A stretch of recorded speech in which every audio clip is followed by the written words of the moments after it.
Hello everybody, and today I thought I'd do a quick video just heading home from the bus regarding the Irish position on neutrality and the benefits and disadvantages it gives us.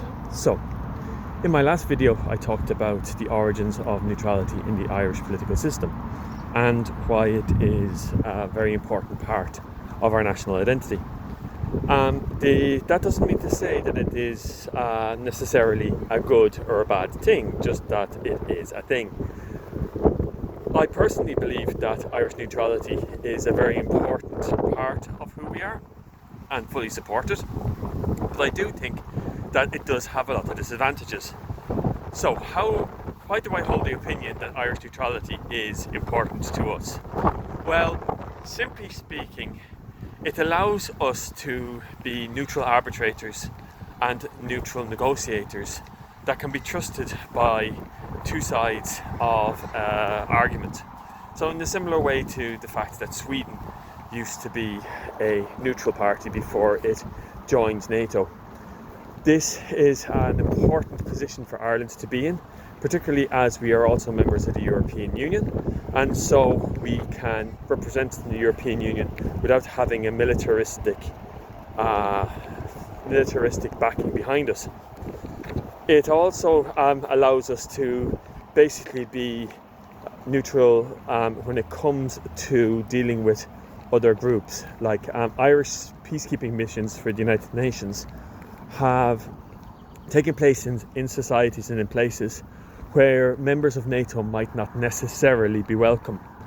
Yet the Irish can be there as peacekeepers and be respected by both sides, because we are seen as being outside of the militaristic alliance that NATO is. Now, I'm saying militaristic in that it is a military alliance. I have no problem with NATO being a defensive alliance. I think it's in the whole it is a good thing. However, I don't think our position inside NATO would bring any benefits to it. The idea of neutrality also allows us to set a certain standard for our society by saying that we are not going to get involved with wars beyond those that we are asked to get involved with through the United Nations, and by giving us the power to decide whether or not to send our soldiers into harm's way is very powerful for a small state. Now, on saying that, there is some disadvantages with regards to being a neutral state. The key one being that it puts us outside of friendly alliances we could make with our neighbours and our friends. Economically, Ireland has done very, very well with regard to the World Global Network that is currently in place, although it is not in a very good condition at the moment, let's say. It would be advantageous to us to show the world that we have made a lot of money out of this, so we are willing to protect it and stand up for it, and use our military to do so if necessary. The second thing that comes to mind with regards to this is the fact that, as I said, it does put us at odds with our friendly neighbours, which then reflects into other things that we might want to do with them. So, for example, trade talks or cultural connections and the like. Ireland being on the outside has been detrimental to our culture in the past, with our admission to both the United Nations and to the EU being held up by various different groups because we did not get involved in one war or the other. In both of these cases, the Second World War on the side of the Allies. This left us without friends for a long time. So for the building of better friendships, it might be advantageous to come into NATO and give up our neutrality. Don't think that's the case, but some people can make that argument. The third situation is the fact that because we're a neutral state and because we are surrounded by much more powerful and affluent states, at least up until recently, we kind of fall back on our laurels when it comes to providing an adequate defence of our own country. There are about 7,500 individuals in active service in all three branches of the Irish military. Like, that is a tiny, tiny, tiny amount. There's about 6,000 soldiers, and in the Air Force and the Navy have basically around 750 each, there or thereabouts. Now, there has been a big push since the Ukraine war to actually promote the Irish military as a viable option for a career path and to up the amount of recruitment. But despite that, the recruitment numbers are still way, way down.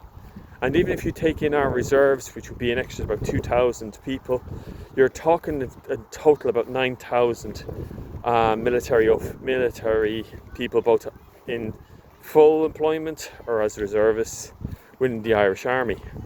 Like, this is ridiculously low. In fact, a recent report just came out to say that we can only really put one of our ships, our 4 warships, at sea at any one time, and even then that is not fully armed and equipped. If you take the fact that we also have a very tiny air force with only 12 fighter jets, this is getting to be like farcical.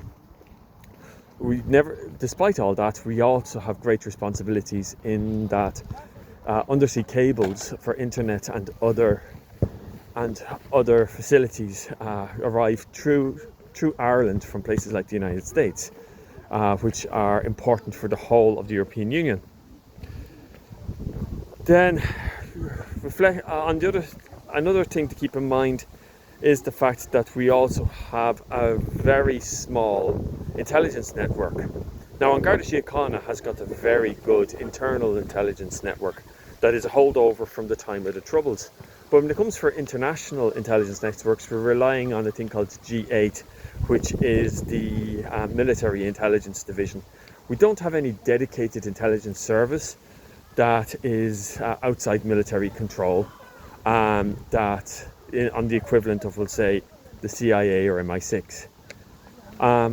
This is something that's really holding us back, and as a result, it allows in other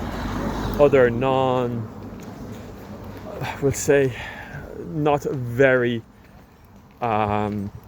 friendly intelligence services to get a foothold in Ireland that could be detrimental not only to ourselves but also to our partnerships within the EU.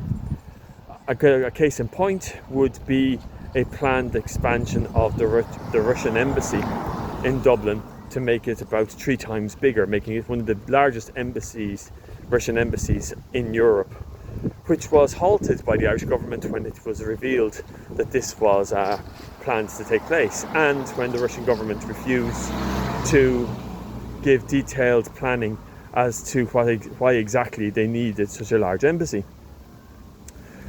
With the open border to not only the European Union but also to the UK, this is a serious worry. This lack of intelligence is a serious worry. So, is neutrality good for Ireland? I think so. I don't like the idea of our soldiers going to fight in wars on the whim of the US president or some other NATO official. Nevertheless, I think we really need to up our ante when it comes to supplying proper resources and funding to our military and our intelligence services. This is something that is kind of essential if we are to survive in the modern world without becoming a puppet state in some form of some nefarious actor. So I can only hope that at some point we will get to that stage. Now, that is completely my view. It's not the view of the Irish government, it's also not the view of most Irish people, but it's completely my perspective.